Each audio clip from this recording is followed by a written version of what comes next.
తెచ్చుకోవడం అది కరెక్ట్ కాదు. అలా మన గవర్నమెంట్ అంటే సీఎం రేవంత్ రెడ్డి పరిపాలన విధానం మీకు ఎట్లా అనిపిస్తుంది? ఒప్పుకున్నా కానీ ఏమి ఇస్తలేడమ్మా. ఆ, ఒప్పుకుంటాను కానీ రైతు బంధు లేదు, పింఛన్ లేదు, రకరకాల పనులు ఉన్నాయి కానీ ఏమి ఇచ్చలేదు.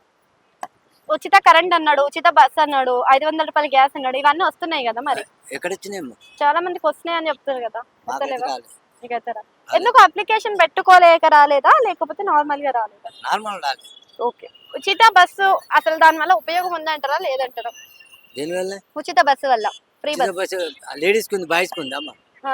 లేడీస్ అయినా కానీ ఇంట్లో వాళ్ళే కదా మనకి. అదే కదమ్మా, ఫ్రీ బస్ పెట్టుకొని ఇంకా కొట్టుకుంటాను లేడీస్. బాయ్స్ సీట్లు లేకుండా లేడీస్ అని మేము ఇస్తున్నాం సీట్లు. ఓకే.